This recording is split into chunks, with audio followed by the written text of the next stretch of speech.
Good day, madam. My name is Lailatul, and today my group will be presenting about Conceptual Framework for Financial Reporting 2018. Conceptual framework describes the objectives and the concepts of general purpose financial reporting. The purpose of the conceptual framework is to assist the International Accounting Standards Board to develop IFRS standards that are based on consistent concepts. Second, to assist preparers to develop consistent accounting policies where no standards apply to a particular transaction or other event, or when a standard allows a choice of accounting policy. The third one is to assist all parties to understand and interpret the standards. The conceptual framework is not a standard. Nothing in the conceptual framework overrides any standards or any requirement in a standard. The conceptual framework may be revised from time to time on the basis of the board's experience of working with it. Revisions of the conceptual frameworks will not automatically lead to changes to the standards. Any decision to amend a standard would require the board to go through its due process for adding a project to its agenda and developing an amendment to that standard. And for this conceptual framework, it was issued by the International Accounting Standards Board in September 2010 and it was revised in March 2018. The objective of general purpose financial reporting form the foundation of the conceptual framework. Other aspects of the conceptual framework, the qualitative characteristic of and the cost constraint on useful financial information, a reporting entity concept, element of financial statement, recognition and recognition, measurement, presentation and disclosure, which will be presented by the other presenters later. The objective of general purpose financial reporting is to provide financial information about the reporting entity that is useful to existing and potential investors, lenders and other creditors in making decisions relating providing resources to the entity. Those decisions involve decisions about first, buying, selling or holding equity and debt instrument. Second, providing or settling loan and other form of credit. A third one is exercising rights to vote on or otherwise influence management's action that affect the use of the entity's economic resources. The decisions depends on the return that existing and potential investors, lenders and other creditors expect. For example, dividends, principal and interest payment or market price increases. Investors, lenders and other creditors' expectation about return depends on their assessment of the amount, timing and uncertainty of the prospect for future net cash inflows to the entity and on their assessment of management's stewardship of the entity's economic resources. Existing and potential investors, lenders and other creditors need information to help them make those assessments. And to make both of the assessment described above, existing and potential investors, lenders and other creditors need information about both economic resources of the entity, claim against the entity and changes in those resources and claims. The second one is how efficiently and effectively the entities, management and governing board have discharged their responsibilities to use the entity's economic resources. Many existing and potential investors, lenders and other creditors cannot require reporting entities to provide information directly to them and must rely on general purpose financial reports for much of the financial information they need. Consequently, they are the primary users to whom general purpose financial reports are directed. However, general purpose financial reports do not and cannot provide all of the information that existing and potential investor, lenders and other creditors need. Those users need to consider pertinent information from other sources, for example, general economic conditions and expectations, political events and political climate, and industry and company outlooks. General purpose financial reports are not designed to show the value of a reporting entity, but they provide information to help existing and potential investors, lenders, and other creditors to estimate the value of the reporting entity. That's all from me. Move to the next presenter, Khairiyyah. Hello and hi to Madam Chong and all of my fellow classmates. I'm Khairiyyah from Group 2. Will represent about the Chapter 2 of Conceptual Framework 2018, which is Qualitative Characteristics of Useful Financial Information. The qualitative characteristics of useful information identify the types of information are likely to be most useful to users in making decisions about the reporting entity on the basis of information in its financial report. The qualitative characteristics apply equally to financial information in general purpose financial reports as well as to financial information provided in other ways. Financial information is useful when it's relevant and represents faithfully what it purports to represent. The usefulness of financial information is enhanced if it is comparable, verifiable, timely, and also understandable. There are two characteristics of fundamental qualitative characteristics, which is relevance and also a faithful representation. What is meant by relevance? Relevance is capable of making a difference in the decisions made by users.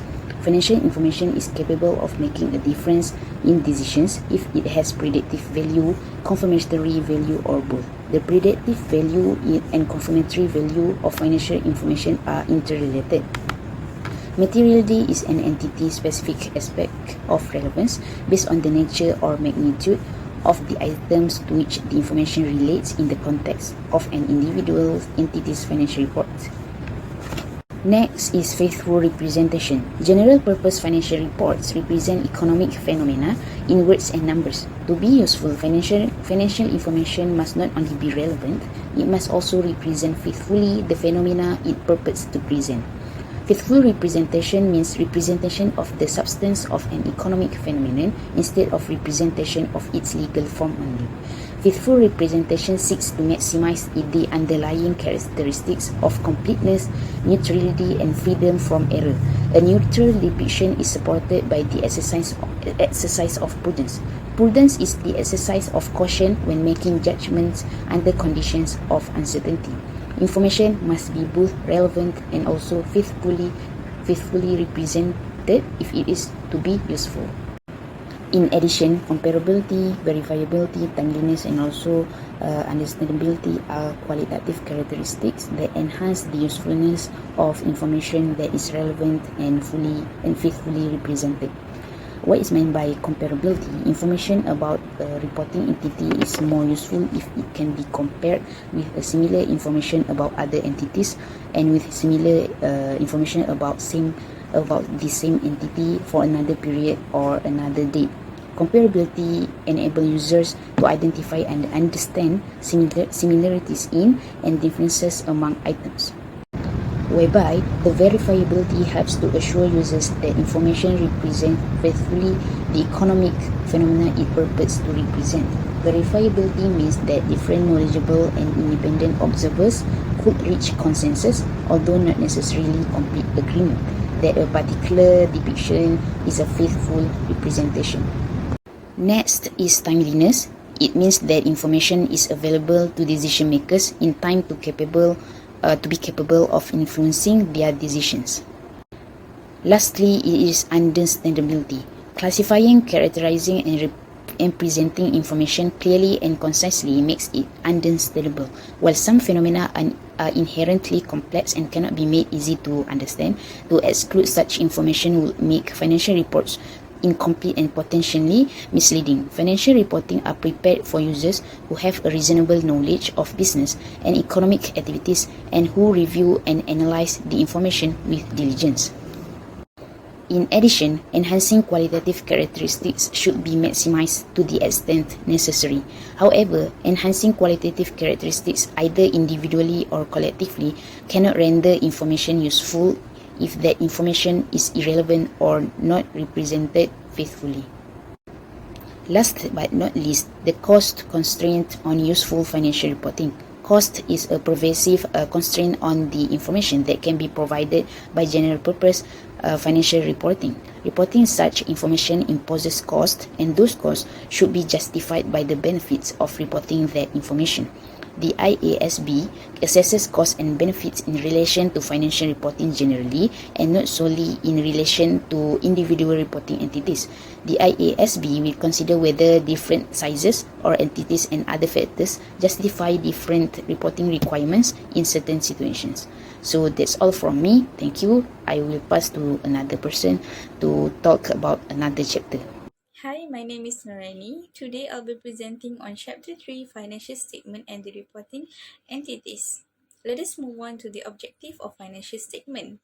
The objective of financial statement is to provide financial information about the reporting entities' assets, liabilities, equity, income, and expenses that is being useful to the users of financial statement in assessing the prospect for future net cash inflows to the reporting entity, as well as in assessing management stewardship for the entity's economic resources. In short, it means to provide useful information for the users of financial statement, which is primary users, for their decision making. So let us move on to the scope of financial statement. The first one is a statement of financial position. The second one is financial performance. And the third one is other statement and notes. First one, statement of financial position, usually known as a balance sheet, which is the old term. So any information or element that is provided under statement of financial position are basically the assets, liabilities, and equities. Whereas in the statement of financial performance, the information that provided in this are all the income and expenses that are being recognized in that particular company. Other statements and notes. Notes can be referred as a disclosure notes, management disclosure, or maybe can be a description of the company. Other statements comprise of, for example, statement of equity, changes in equity, statement of cash flow, and etc. So there are 5 elements that are stated under other statements and notes, which is the first one is cash flow. Cash flow is a statement of cash flow which falls under the category of other statement, which indicates as the liquidity, the performance of the liquidity in the particular company. The second one is a contribution from and distribution to equity holder was actually being recognized or being shown in the statement of changes in equity. So the third one is methods, assumption, judgment used for estimates. If there is any changes that happen in this, such as in terms of the amount, methods, assumption, should be disclosed in the disclosure notes. So the fourth one is recognized assets, liabilities, equity, income, and expenses, which the other statements will shows all these particular elements, and also including their information regarding the company. So all these recognized asset, liability, equity, income, and expenses usually will be disclosed in the other statement, which comprise of statement of changes in equity, statement of cash flow, and others. So the last one is unrecognized assets and liability, including their nature and risk. This basically would be disclosed in the notes of disclosure. So for reporting period, this refers to the financial statement that are prepared for specified period of time and provide information on assets, liabilities, and equity that existed at the end of the reporting period or during the reporting period, and income and expenses for the reporting period. Next, in order to help the users of financial statement in evaluating the information for at least in evaluating the changes. So in order to help the users of financial statement in evaluating the changes, therefore financial statement they need to provide a comparative information for at least one preceding reporting period. So as for an example, an entity's current year 2022 of financial statement will include the 2020's preceding year financial statement as the comparative information. So this makes them to compare between these 2 years in terms of the information and the financial statement that being provided to them. So this may allow them, the users, to access the information in a comparability manner, and also need to ensure that it is a forward forward-looking information. So lastly, however, financial statements do not typically provide forward-looking information about the company and also the expectation and strategy for the reporting entity. So move to the perspective adopted in financial statement. The information in financial statement is prepared from the perspective of the reporting entity, not from the perspective of any particular group of financial statement users. Also, the underlying assumption is the going concern assumptions. Apart from that, financial statement normally prepared on the assumption that the reporting entity is a going concern, meaning if the entity has neither intention nor the need to end its operation in the foreseeable future. If this is not the case, then the entity's financial statements are prepared on another basis. So the last chapter of chapter 3, they also mention about the reporting entity. So who is the reporting entity? The reporting entity is the entity that is required by the law of the country who chooses to prepare a financial statement. Reporting entity are usually according to conceptual framework. It can be either a single entity, which means a single company that is which is normally prepared a standalone or standalone or individual financial statement. So standalone means an individual financial statement, and that's called standalone reporting entity. The next one is a portion of an entity, just a portion of it. Let's say this is the one entity, so just a portion from it is required to prepare its financial statement. So, for example, a division of a reporting entity that prepare its financial statement, not the whole of the entity, but a portion of it. So, the next one that was discussed in the framework is about the reporting entity can be more than one entity. It could be two, three, or even more than that. So, if the financial statement is prepared for a group, when it has a parent-subsidiary relationship, so the parent-subsidiary relationship is where one company acquired another company, and together the acquirer owns the control, and therefore it forms the group, and this group of parent-subsidiary relationship will require the company, or known as the reporting entity, that is the parent, to prepare the consolidated financial statement. So next one is parent alone. Parent alone, the case where parents is the one supposed to prepare the financial statement, and that financial statement is called unconsolidated financial statement, where it designed to provide the information only about the parent's assets, liabilities, equity, income and expenses, which is opposed to the first one, which is parent-subsidiary relationship. So the third one is more than one entity but not linked by parent-subsidiary relationship, meaning that basically this is the case of combined financial statement. Hi, I am going to explain about the 5 elements of the financial statements. Those are assets, liability, equity, income, and expenses. Now, what is an asset? An asset is a present economic resource controlled by an entity that is the result of a past event. Now, what is liability? Liability is a present obligation of an entity to transfer the economic resource as a result of a past event. Next, what is an equity? An equity represents the value that would be returned to a company's shareholders if all the assets were liquidated. Another name for equity is capital. Now, what is an income? An income is the change in net assets during a reporting period. This excludes any receipts from or disbursements to owners.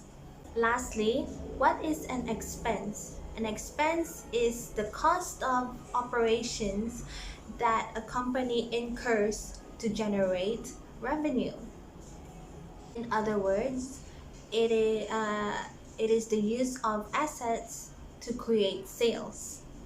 In conclusion of my part, I am going to end this by explaining the unit of account. Now, what is the unit of account? It is the rights or obligations to which recognition criteria and measurement concepts are applied. I'm going to present about recognition and the coordination.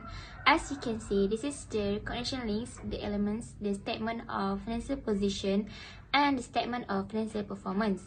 In the statement of financial position at the beginning and end of the reporting period, total asset minus total liabilities equal total equity, while recognized change in equity during the reporting period comprise which income minus expense recognized in the statement of financial performance, plus contribution from holders of equity claims minus distribution to holders of equity claims.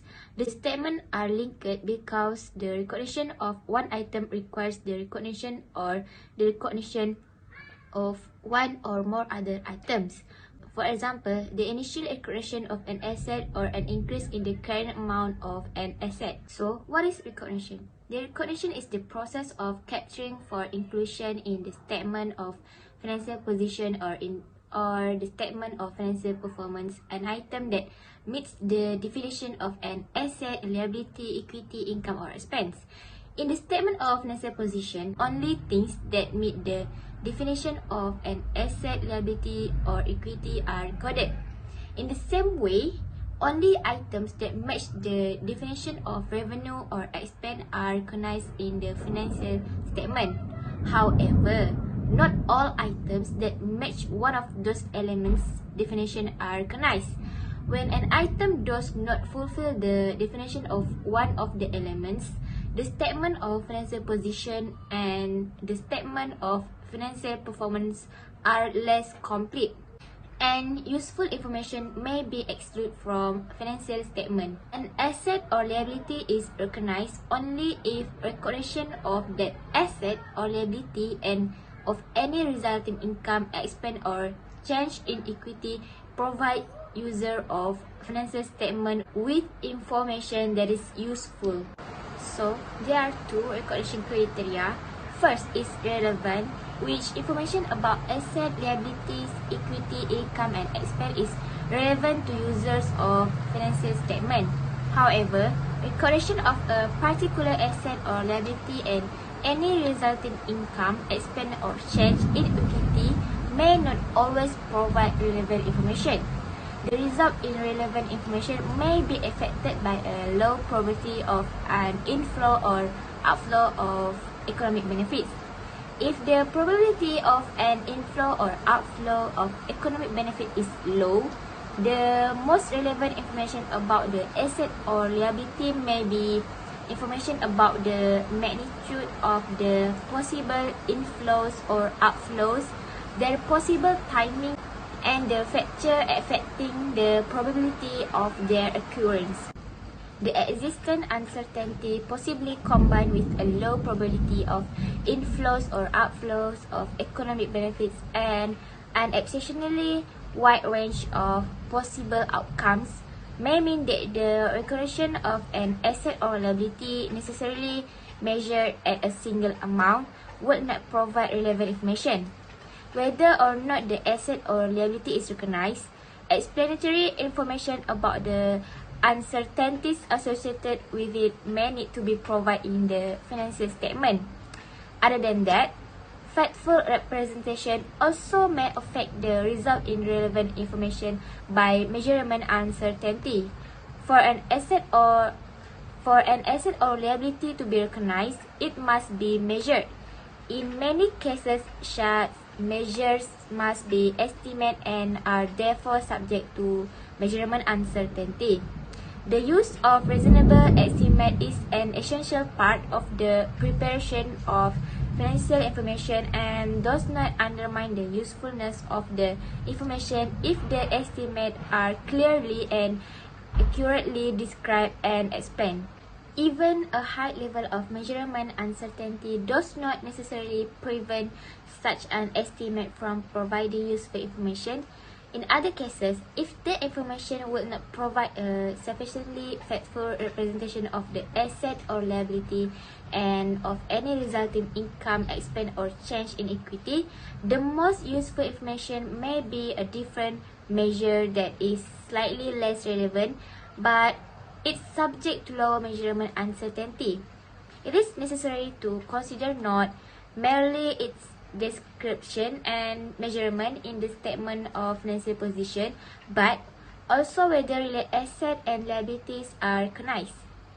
If they are not recognized, recognition may create a recognition inconsistency, which is accounting mismatch, that may not provide a understandable or faithful representation of the overall effect of the transaction or other event giving rise to the asset or liability, even if explanatory information is provided in the notes. A complete depiction includes all information necessary for a user of financial statement to understand the economic phenomenon depicted, including all necessary description and explanation. Hence, presentation and disclosure of related information can enable a recognized amount to form part of a faithful representation of an asset, a liability, equity, income, or expense. The recognition. What is the recognition? The recognition is the removal of all or part of a recognized asset or liability from an entity's statement of financial position. The recognition normally occurs when that item no longer meets the definition of an asset or of a liability. For an asset, the recognition normally occurs when the entity lost control of all or part of the recognized asset, and for a liability, the recognition normally occurs when the entity no longer has a present obligation for all or part of the recognized liability. Accounting requirements for the recognition aim to faithfully represent both. First, any asset and liabilities retained after the transaction or other event that lead to the recognition. Second, the change in the entity's asset and liabilities as a result of the transaction or other event. Normally, a faithful representation of a transfer of an asset or liability is achieved by the recognition of the asset or liability with appropriate presentation and disclosure. However, in limited cases, it may be necessary to continue to recognize a transferred component of an asset or liability together with a liability or asset for the proceeds received or paid with appropriate presentation and disclosure. That's all from me. Move to the next person. Chapter 6 Measurements. Elements recognized in financial statements are quantified in monetary terms. This requires the selection of a measurement basis. A measurement basis is an identified feature, for example, historical cost, fair value, or fulfillment value. Applying a measurement basis to an asset or liability creates a measure for the asset or liability and for related income and expenses. Now we go for historical cost. Historical cost measures provide monetary information about assets, liabilities, and related income and expenses using information derived, at least in part, from the price of the transaction or other event that gave rise to them. Unlike a current value, historical cost does not reflect the changes in values, except to the extent that those changes related to impairment of an asset or liability becoming onerous. One way to apply a historical cost measurement basis to financial assets and financial liabilities is to measure them at amortized cost. The amortized cost of a financial asset or financial liability reflects estimates of future cash flow discounted at a rate determined at the initial recognition. Current value measurement basis. Current value measurements provide monetary information about assets, liabilities, and related income and expenses using information updated to reflect conditions at the measurement date. Current value measurement based include A. Fair value, B. Value in use for assets and fulfillment value for liabilities, C. Current cost. First, fair value. Fair value is the price that will be received to sell an asset or paid to transfer a liability in an orderly transaction between market participants at a measurement date. Fair value reflects the perspective of market participants in a market to which the entity has access. The asset or liability is measured using the same assumptions that market participants will use when pricing the asset or liability if those market participants act in their economic best interest. In other cases, it is determined indirectly using measurement techniques. For example, cash flow based measurement techniques reflecting all the following factors: estimate of a future cash flow, possible variation in the estimate amount of or timing of a future cash flow for the asset or liability being measured, the time value of money, and others. Second is value in use and fulfillment value. Value in use and fulfillment value reflect entity-specific assumptions rather than assumptions by market participants. In practice, there may sometimes be little difference between the assumptions that market participants will use and those that an entity itself uses. Both cannot be observed directly and are determined using a cash flow based measurement techniques. Value in use and fulfillment value reflect the same factors described for fair value, but from an entity specific perspective rather than from a market participant's perspective. Third is current cost. The current cost of an asset is the cost of an equivalent asset at a measurement date, comprising the consideration that will be paid at the measurement date plus the transaction cost that will be incurred at the date. The current cost of a liability is the consideration that will be received for an equivalent liability at the measurement date minus the transaction cost that will be incurred at the date.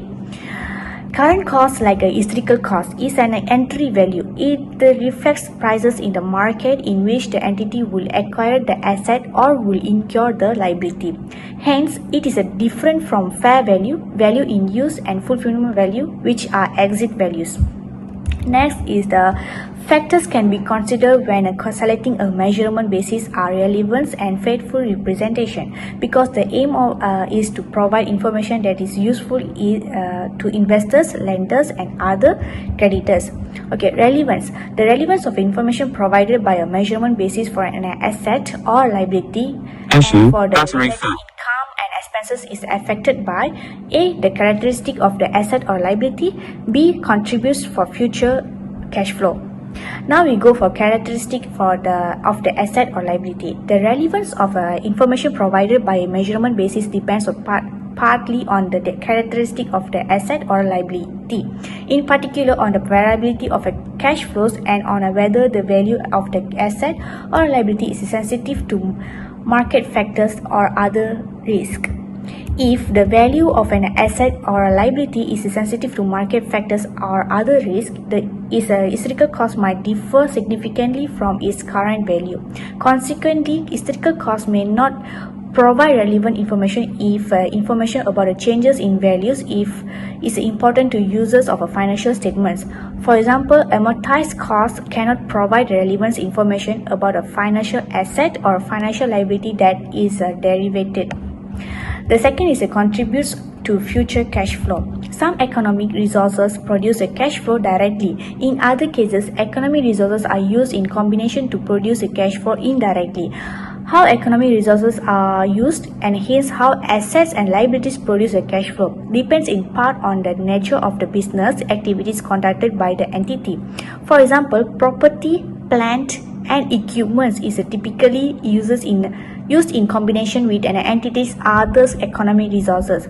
Similarly, inventory typically cannot be sold to a customer except by making extensive use of the entity's other economic resources. Explain how measuring such assets at historical cost or current cost can provide relevant information that can be used to derive margins achieved during the period.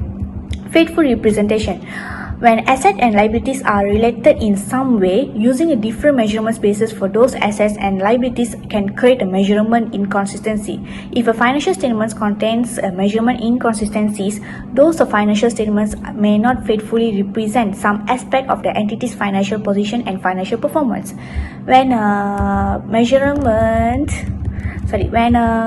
cannot be determined directly by observing prices in an active market and must be instead be estimated, measurement uncertainty arise.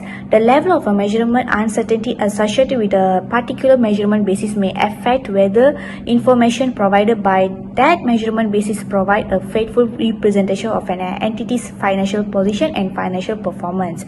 A high level of a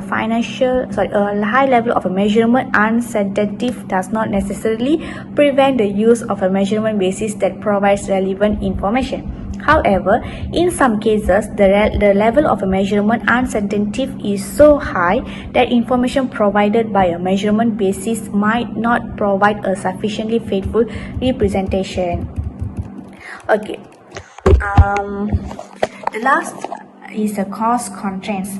Just as cost constraints other financial reporting decisions, it also constrains the selection of a measurement basis. Hence, in selecting a measurement basis, it is important to consider whether the benefits of the information provided to users of financial statements by that measurement basis are likely to justify the cost of providing and using that information. That's all from me. Thank you.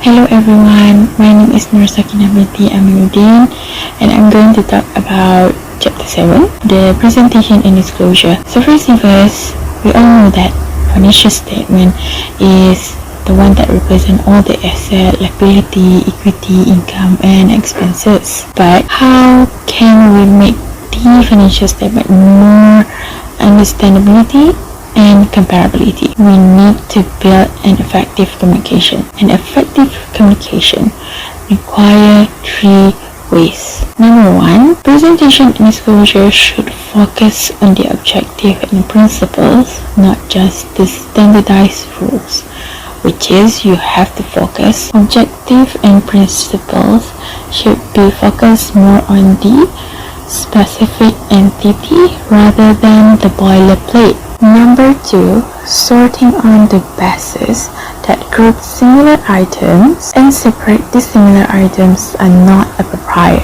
Information must not be overshadowed by an excessive detail. By means that duplication of information is unnecessary when it will just make the financial statement even more complicated to understand. Number 3, an information must not be in a way of too much overshadowed by an excessive details.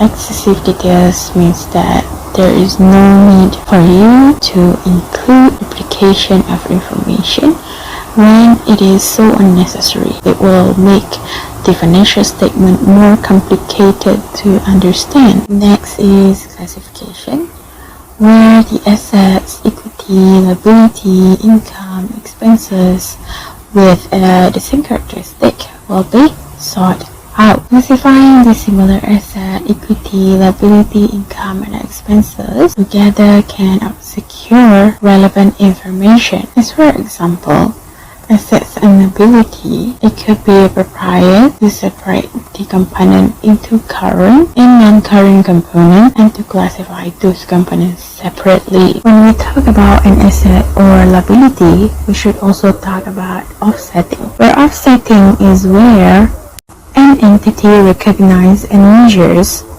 both asset and liability as separate units of account but groups them into a single net amount in the statement of financial position. For the classification of equity, it may be necessary for us to classify equity separately if those equity claims have different characteristics. Under income and expenses, classification is applied to 2 different ways.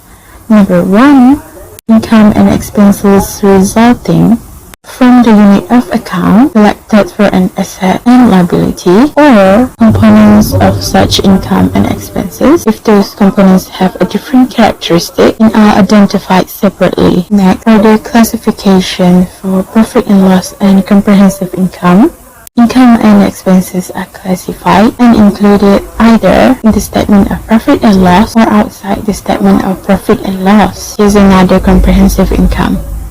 Statement of profit and loss is the primary source of information about an entity's financial performance for that period. However, when developing the standards, the board should or may decide in an exceptional circumstances that income or expenses arising from a change in the current value of an asset or liability are to be included in other comprehensive income. Where doing so, result in the statement of profit and loss, providing no relevant information. And lastly, for this chapter is aggregation. What is aggregation?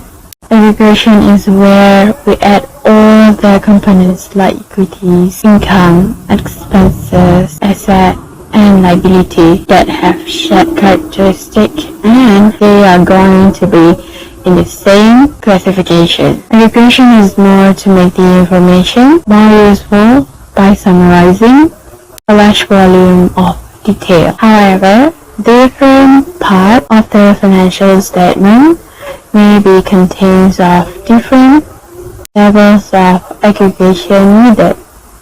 For example, typically, statement of financial position and the statement of financial performance provide summarized information and more detailed information in the note. So I think that's all for chapter 7. Thank you. Hey everyone, now we have come to the last subtopic of our chapter, which is concept of capital and capital maintenance. There are two concepts of capital under IFRS. So the first one is in financial concept of capital. Is one whereby capital is linked to the net asset or equity of the company. Second concept is in physical concept of capital. Is where capital is linked to the productive capacity of the entity. Okay, the second thing is the capital concept of capital maintenance. In a financial way, the concept of capital maintenance is if a capital is used, then a profit is gained only if the financial amount of net asset at the end of the period is higher than the financial amount at the net asset at the start of the. So balance, of course, for any distribution given to the stockholders during the period, and any equity capital can be. Next is there are two different views on financial capital preservation. The first view is money financial capital maintenance, and second is real financial capital maintenance. Under the money financial capital maintenance, the profit is measured if the closing net asset is greater than the opening net asset, and the net asset is both cases are measured at historical cost. Historical cost is the original cost of an asset. This method doesn't take into consideration any inflation or the time value of money. Therefore, under the real financial capital maintenance, the entities make a net profit if the closing net assets are greater than the opening net assets. And both of these figures are measured at current price. Lastly, the concept of capital maintenance in a physical way is where the capital of an entity is recorded at its production capacity, which could be based on its unit of output. When a physical concept of capital is used, a profit earned only if the physical production capacity of the engine at the end of the period is greater than the production capacity at the beginning of the period, adjusted for any distribution paid to the owners during the period of or any equity capital will be raised. In other words, the definition of physical capital maintenance is a company only earns a profit if its productive or operating capacity at the end of the period exceeds the capacity at the beginning of the period, excluding any bonus, contribution, or distribution. And that's all from us. Thank you for your listening.